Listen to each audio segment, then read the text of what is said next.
Cédric, tu vas tourner la vidéo ou quoi? Laisse-moi regarder mon mammouth. Je suis en train de cloner un mammouth. Oh, qu'il est mignon le fœtus de mammouth, hein. Il est où mon mammouth? Il est où mon bébé mammouth? Mon fœtus? Mani! Ah, c'est bon. Pourquoi le citron est jaune? Ok, hey, salut tout le monde, c'est Frozen, j'espère que vous allez bien parce que moi j'ai la forme, je vais vraiment très bien comme d'habitude. Et aujourd'hui, on va parler du sommeil.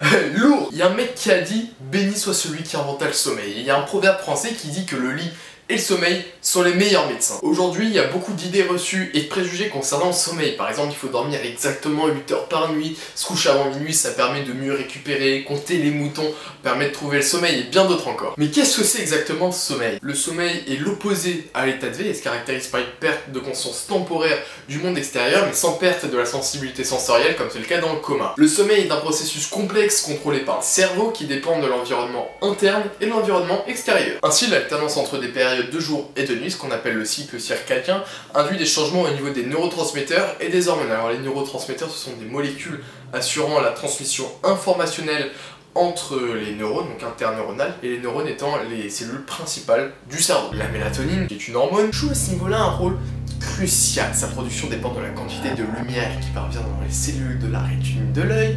Elle permet à l'organisme de s'adapter aux changements saisonniers. À la nuit tombée, la mélatonine est sécrétée en grande quantité, favorisant ainsi l'endormissement. C'est pour ça qu'on a une vie de merde l'hiver. Mais à quoi sert le sommeil alors? Le rôle que joue le sommeil reste encore mal connu. Il permet cependant le repos du corps, interviendrait dans la mise en place de la mémoire à long terme et serait important pour l'apprentissage. C'est aussi durant cette période qu'est principalement produite l'hormone de croissance, permettant ainsi aux jeunes de grandir. L'immunité serait aussi favorisée durant le sommeil. Que tous ceux qui ont fini de grandir se manifestent en commentaire. Revenons-en à nos moutons. Et pas pour les compter. Pourquoi je dis ça moi? Oh là là. Revenons-en alors à nos mammouths. Alors dormir peu fait-il vraiment grossir? Après avoir analysé le fait que ne pas assez dormir peut faire grossir, nous verrons comment il faut dormir pour être le mieux reposé au réveil, parce que bon, faut avouer que parfois c'est un peu la catastrophe. Il est où mon fœtus? Hein? Mon bébé mammouth. Puis, chose la plus importante, nous verrons comment il faut dormir pour avoir la meilleure récupération musculaire possible. Lourd! Ta gueule! Lourd! J'en ai marre.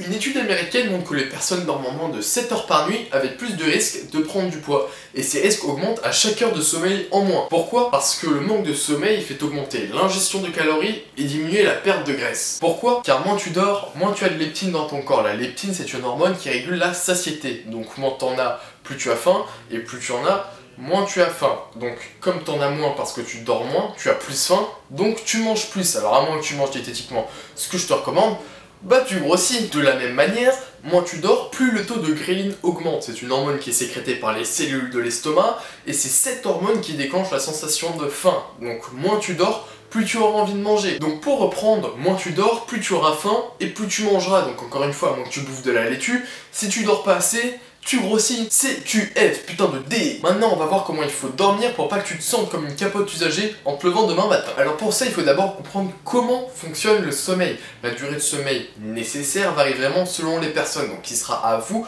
de tester le nombre de cycles qui vous est nécessaire.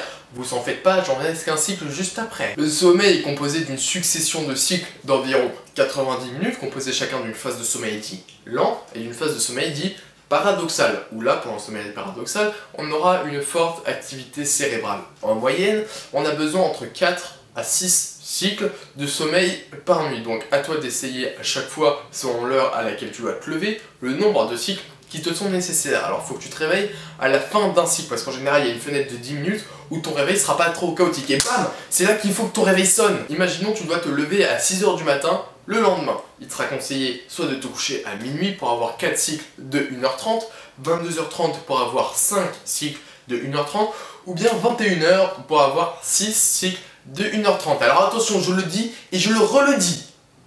Tout dépend de toi, tu peux avoir besoin de 1, 2, 3, 4, 7, 18 000 cycles de sommeil si tu veux, moi j'ai rien à foutre, ça dépend vraiment de toi. Par exemple, moi j'ai besoin de 5 ou 6 cycles personnellement, alors que Hugo, lui, il dort 1h30 ou 2 cycles 3 h, le mec il est au taquet dès le lendemain. Maintenant, dernière partie de la vidéo, comment dormir pour avoir une récupération optimale. Premièrement, faites du sport. Oui, faites du sport. Pourquoi? Pour la simple et pourtant bonne raison que faire du sport augmente le temps passé dans la zone sommeil lent profond, et c'est dans cette zone que la récupération est la meilleure. Pourquoi?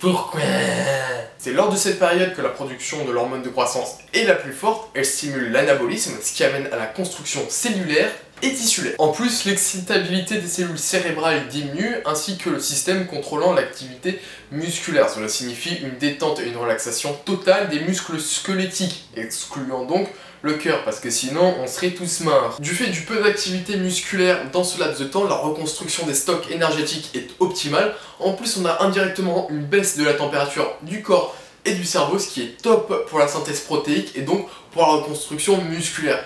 Il y a plein d'autres choses fascinantes sur le sommeil, mais je pourrais pas toutes vous les citer parce que sinon on y passerait la nuit. Et c'est le cas de le dire. Vidéo sur le sommeil, passer la nuit, on dormirait pas. Tout ça pour en revenir au fait qu'il faut être dans cette phase-là au maximum. Par exemple, en faisant du sport, comme j'ai pu vous le dire, mais aussi en évitant de dormir plus de 6 cycles, 9 heures quoi. Parce que comme on peut le voir sur l'iconographie du sommeil, plus on avance niveau heures de sommeil, et moins on a de sommeil lent profond, et plus on a de sommeil paradoxal. Là, le sommeil paradoxal va un peu être notre ennemi, parce que durant cette période, le cerveau est à fond. Donc niveau récupération, niet.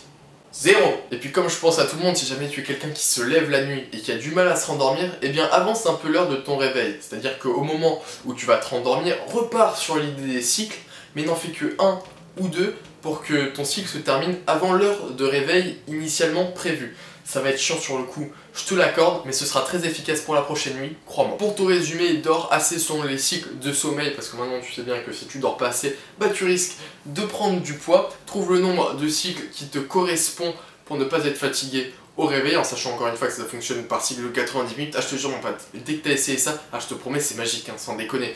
Et enfin, fais du sport.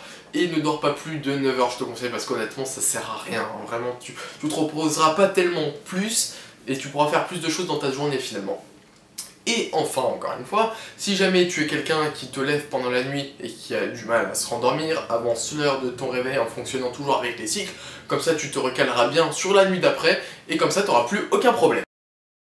J'espère que la vidéo t'a plu parce qu'elle m'a pris vraiment beaucoup de temps à réaliser, surtout pour éviter de dire des bêtises. Donc si jamais t'en as repéré, bah n'hésite pas à m'en faire part en commentaire. Encore une fois, n'hésite pas à liker, partager, à t'abonner, vraiment ça m'aiderait de fou, t'imagines même pas à quel point. Tous les liens de mes réseaux sociaux sont dans la description. Si jamais tu veux me suivre sur Twitter, Facebook, Instagram, Snapchat, Twitch même, parce qu'il m'arrive de faire des lives, donc comme ça vous pouvez être au courant de toutes les news de la chaîne, on peut discuter, vous pouvez me parler comme ça, et surtout hashtag on est des warriors, hashtag on va envahir le YouTube game.